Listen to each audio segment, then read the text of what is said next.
Assalamu alaikum to everybody. Welcome to our today's video lecture, and in our today's video lecture we will be learning how to develop the skills of writing paragraphs और ऐसे writing और speech writing और article writing. ये बहुत ही interesting topic हैं जो आपकी grammar 10th के ग्रामर पोर्शन में है। तो आज हम यही समझने की कोशिश करेंगे, बट ये समझने से पहले कि ऐसे लिखते कैसे हैं या इसका फॉर्मेट क्या है, हमें थोड़ा सा जानकारी होनी चाहिए, इल्म होना चाहिए कि what is actually essay writing or speech preparing or speech writing.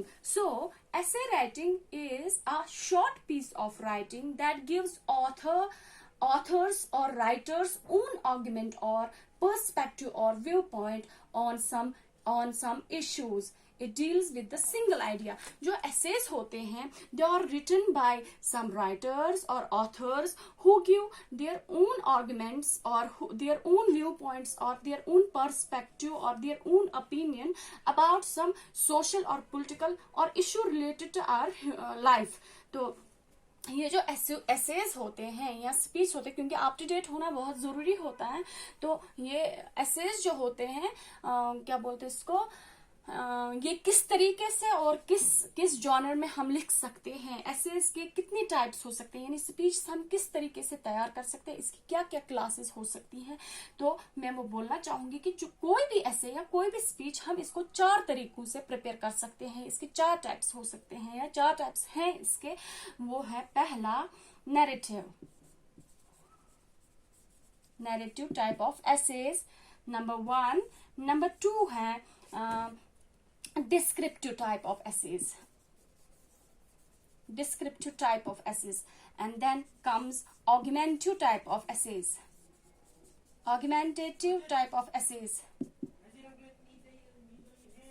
Number 4 is, first is narrative, second is descriptive, and third is argumentative. Then comes reflective type of essays or speech or articles. तो पहले हम समझने की कोशिश करेंगे कि narratives क्या होते हैं। मैंने आपको पहले बताया नरेशन इज स्टोरी टेलिंग। जब हम किसी इवेंट को या किसी वाक्य को या किसी साने को या किसी बात को या किसी हैपनिंग को अपने वर्ड्स में पेन डाउन करें, स्टोरी की शक्ल में, कहानी की शक्ल में, तो उसको नैरेटिव कहते हैं। यानी when narrative type of essays are those essays when an author narrates a story or an event according to his own vision. For example मैं कह सकती हूँ कि अगर हम ये लिखेंगे a visit to a hill station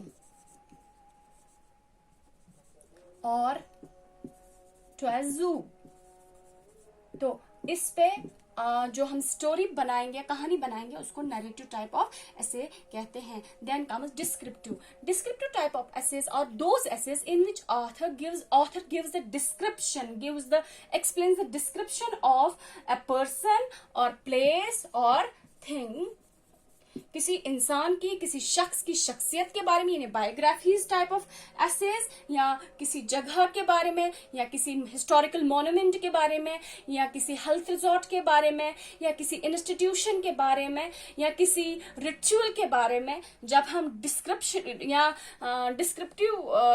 description देते हैं और उस पर कोई एसे बनाते हैं या स्पीच बनाते हैं, तो उसको डिस्क्रिप्टिव टाइप ऑफ एसेज कहते हैं। उसके बाद आता है augmentative type of essays are those essays in which a writer presents an argument against a particular subject. For example, जैसे पहले मैं बताना चाहूंगी, जो ये डिस्क्रिप्टिव टाइप ऑफ एसे है, इसमें ऐसे आ सकता है माय फेवरेट टीचर,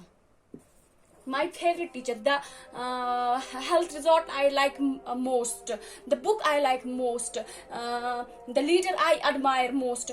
ऐसी चीजें इसमें आ सकती हैं, ऐसे एसेज इसमें या ऐसे स्पीच इसमें आ सकते हैं। उसके बाद आता है ऑगमेंटेटिव टाइप। मैंने अभी आपको बोला ऑगमेंटेटिव टाइप ऑफ एसेज वो एसेज होते हैं जिनमें एक ऑथर आर्गुमेंट करता है या प्रेजेंट आर्गुमेंट देने की कोशिश करता है अगेंस्ट, या किसी चीज, किसी प्रॉब्लम, किसी इश्यू के अगेंस्ट या उसके फेवर टर्म में. For example, advantages and disadvantages of using mobile phone at adolescence period, advantage और disadvantage of using excessive use of social media, or advantage or disadvantages of internet, or advantage or disadvantage or harmful or fruitful effects of daily gymming etc. या harmful and fruitful effects of technology वगैरह, ऐसे topics इसमें आ सकते हैं. उसके बाद आता है last topic, last type of this essay writing, वो है reflective essay typing. Reflective essay type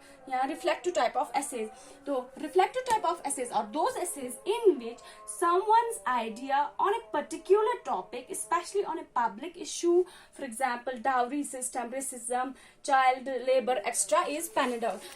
ये जो reflective type of idea speech और ऐसे राइटिंग और आर्टिकल है या पैराग्राफ डेवलपिंग है, इसमें एक ऑथर कोशिश करता है अपना आइडिया शेयर करने की या पेन डाउन करने की अबाउट सम सोशल एवल और सोशल इशू लाइक या पॉलिटिकल इशू, कोई भी इशू जो हम फेस कर रहे हो, like dowry system, like racism इस वक्त के अकॉर्डिंगली, लाइक चाइल्ड लेबर. तो ऐसे इश्यूज पे लिखना या बात करना, तो इनको रिफ्लेक्टिव टाइप ऑफ एसेज या पैराग्राफ्स या स्पीच या आर्टिकल्स कहते हैं. तो अब क्लियर हो गया कि ऐसे 4 टाइप के होते हैं, नैरेटिव टाइप के, डिस्क्रिप्टिव टाइप के, ऑगमेंटेटिव टाइप के और रिफ्लेक्टिव टाइप के. इसके बाद से आज हम इसका फॉर्मेट, कैसे कोई ऐसे स्पीच तैयार की जाती है उसका फॉर्मेट बनाएंगे, यानी क्या क्या चीजें, किन किन बातों का हमें बहुत ज्यादा ख्याल रखना है while penning down or while framing an essay or a speech.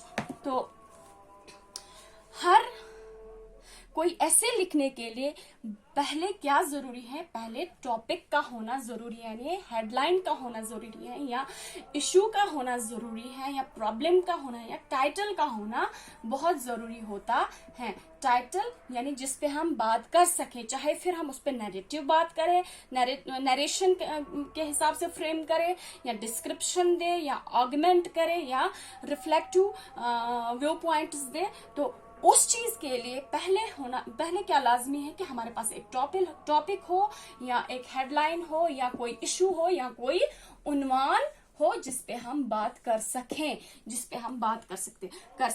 दूसरी बात क्या है कि जिस डेट पे हम ये ऐसे लिख रहे हैं, चाहे एग्जामिनेशन डेट या हम डेली रूटीन लाइफ में अगर ये लिख रहे हैं, तो उसका डेट मेंशन करना बहुत ज्यादा जरूरी है.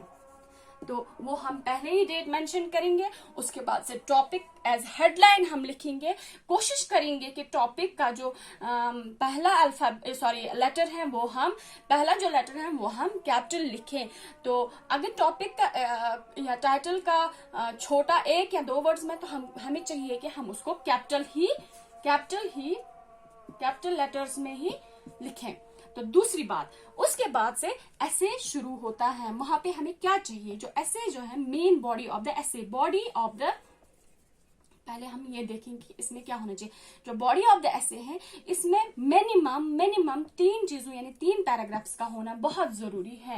एट 10th लेवल इसमें 3 पैराग्राफ्स का होना, ये बहुत ज्यादा भी हो सकते हैं according to the demand of the question, मगर 10th में यूजुअली 3 पैराग्राफ्स में हम इसको सम अप करते हैं. पहला होता है इंट्रोडक्टरी यानी इंट्रोडक्शन ऑफ द टॉपिक, यानी जो टॉपिक है उसके बैकग्राउंड के बारे में हमें बोलना है कि ये टॉपिक है क्या, इसका मतलब क्या है, ये कहाँ से आया है. लेकिन कोशिश करनी चाहिए जब हम ये पैराग्राफ लिखें तो इसकी जो बिगिनिंग है वो क्रिएटिव और कीवर्ड्स से हो. क्रिएटिव लाइन्स एंड कीवर्ड्स इसमें इस्तेमाल हो, so as to catch the curiosity and attention of the reader और लिसनर, जो पढ़ रहा है टॉपिक को या जो सुन रहा है स्पीच को, या देख और सुन रहा है स्पीच को, ताकि ये इतना क्रिएटिव होना चाहिए, ये बहुत इंफॉर्मेटिव होना चाहिए, क्रिएटिव होना चाहिए, और इसमें कीवर्ड्स का यूज होना चाहिए, सो दैट ये अपनी ओर ल्यूर करे रीडर या